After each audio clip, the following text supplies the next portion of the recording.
So we're working on the front sponsons for the rigger, and this is what we've got. Got them painted a purple color. It looks so freaking cool in person. Oh my god, it looks so good. Once we get like 3 layers of paint, and then we'll do 2 or 3 layers of clear, and we'll be good to go.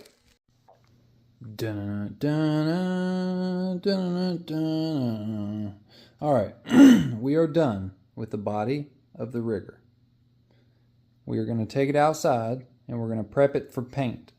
I've already sanded it. I've already wiped it down. That's why it looks a little dark right now. I got a little water on it. But I'm going to take it outside, make sure it's dry, and I'm going to start taping it up. Because I've learned over the, past year experience messing with paint and tape and all that, we're not going to paint the top where we have to put the tape. We're only going to paint the side, and we're going to do clear coat over the whole boat, but clear coat over the top, clear coat over the bottom, and only paint and decals are going to be on the side and on the sponsons, since we ain't got to worry about any, ripping off the paint and whatnot. But I've got a beautiful color, and I don't know. I want it to look good. Hopefully it turns out good. I'm not really sure how it will be, but it'll be mine, and that's it. So let's go ahead, take it outside, let's paint it, and I'll show you what it looks like. Now I've got her fully taped up. Got the good tape on the edges and the crappy tape in the center. We're going to go ahead and flip this. So that's what we're going to do. We're going to paint it purple along the edge and just on the nose. Got a nice line there. Got a nice line on the bottom, and it'll match the sponsons really well. Hopefully it's not too dark on the water to where I can't see it, but with the decal work that we're going to do with this thing, I think it's going to make it pop. So I opted to try a theory out here. Normally when I do something like this, I will prime it. And because I've got so many layers of epoxy and it's so smooth, I opted not to prime it. And theoretically, I probably should have primed the nose. But I wanted to see, every time I've had a failure in the past, I don't really know if it's due to the paint or if it's due to the primer lifting off. But I was going to try it on this just to see if the paint would adhere better without the primer. And I may get a slightly different color. I've only did 2 coats on it, and you can tell that it's very, very light. So when you do something like these over here, we've got the gray primer, which is similar to this color. And that's like your backing color to give you either, you can do white and be a lighter, or darker primer give you darker color. So this is going to be darker. So it may not be the actual same color purple in the end, but it may be a cool kind of contrast, because kind of the way it looks right now, we get a little bit of the wood grain behind it, which I'm not mad about it. I'm not mad about it. You can kind of see right there, see that divot? That is actual indentation in the wood. And there ain't nothing I can do about it. I tried to fill it and sand it and all that crap, and it just stayed there the whole time. So, but yeah, I had sprayed one side, and I was like, damn, I didn't prime it.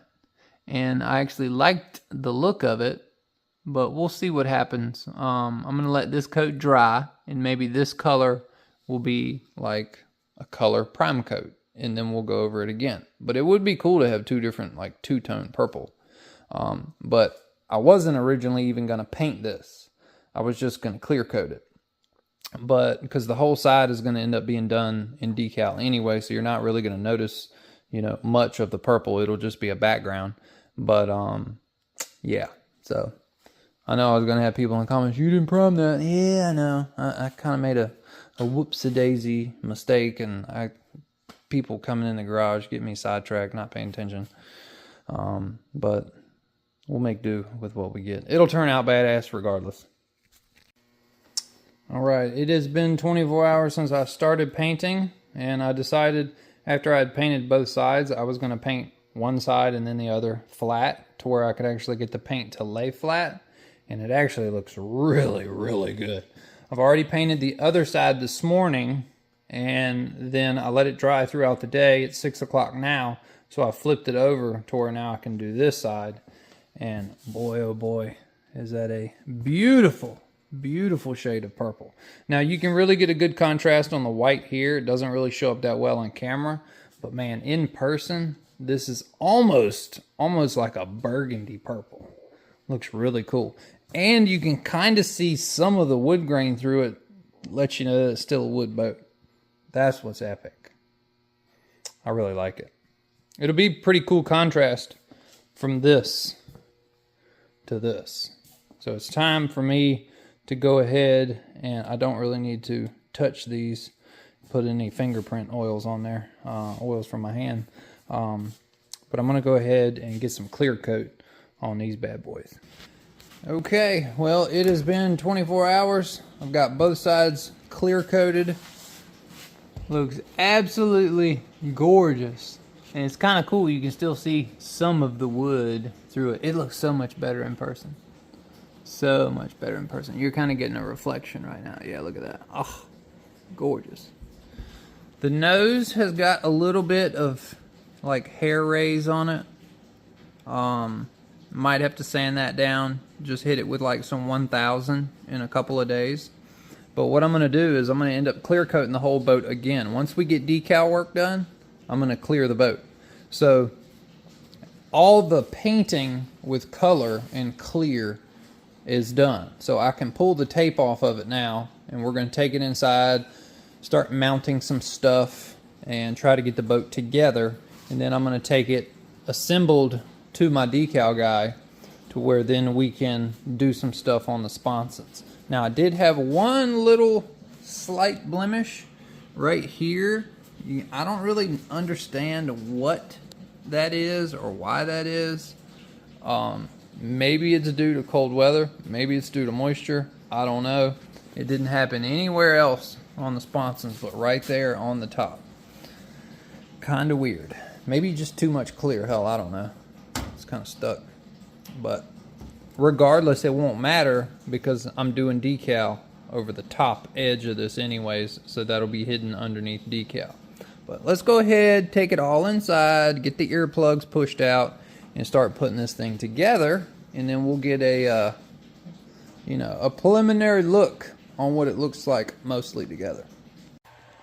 Now that it's inside, you can really get a good idea of what it looks like. Turned out excellent. I thought so anyways. Looks gorgeous. Like that, yeah buddy. And see how you can kind of tell the wood grain behind it, you know? Like a dark spot in the wood. It's funny, man. So you can see kind of like the grains in the wood there. That's cool. Okay, I'm gonna start by pushing out. These are just regular old earplugs, and I'm gonna push out the earplugs and rip the tape off. Well, I gave it a night to set up, and I glued the servo in, and I've got my 2mm basic, what do you want to call that, like your linkage arm. I bent that in an S bend in a way to where it'll actually go through the little through hole there. Got my boot on, went ahead and put my strut on. I did not choose to use their stock brass bushing. It's cool because the Arctura bushing's literally pressed right in, and I pressed the other one in far enough to where I could get the stuffing tube to go inside of the rear strut a little bit more than 1/4 of an inch. That way it kind of holds it all there. I also made sure that when I put my cable in that I didn't have the bushing riding on any of this portion here. I wanted to make sure that both of the bushings were riding basically from this point on up to here. And you can kind of tell just from the discoloration right here where my finger is, that's where the back bushing is riding. And then the front bushing is riding up here. So let's go ahead, slide the shaft in. I've got to cut the shaft next and mount the motor. And that's where it goes. We're going to leave just a smidge, about that much gap. Not much. I don't want to have a lot of gap. I want it to be nice and rigid, nice and solid. Okay. That looks beautiful. Beautiful, beautiful, beautiful. So I thought about using the 10-shock motor in this, but I'm going to opt against it just for now, because I really want to try a smaller setup. In the future, we may jump to the Castle Hydra ESC and the big 10-shock heavy-duty motor. But for right now, we're going to run 2650 kV 4074 Leopard motor. And I went ahead and took the liberty of doing this last night. So this is your Flycolor 180. Went ahead and soldered on the bullet connectors for it, and then a QS8 on that side. So in order for me to do this good and smooth and correctly, look at that paint job. Oh, I'm like blown away at how good it looks. So I don't know if I'm going to mount it like this or if I'm going to mount it like this. Not really sure yet.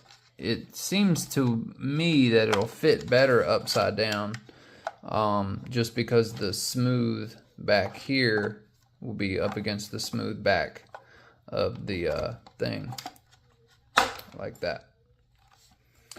More or less. But in order to do that, I've got to go in here and I've got to cut a hole for the water cooling. And I got to do the same for the motor mount. I need to go in there where that hole is in the motor mount, and I need to Dremel that out a little bit larger to where I can get all 3 wires through there. And possibly the cooling tube. I may be able to get the cooling tube to go through up top. Haven't decided that yet. But another thing that I did with this, and I hope it's not an issue, is I took Corrosion X and I took the little end, the long little stem straw, and I pushed the straw all the way into the center. And I soaked the center of the board in Corrosion X. You can kind of tell, like right here, these are wet. These are wet. Those two are dry.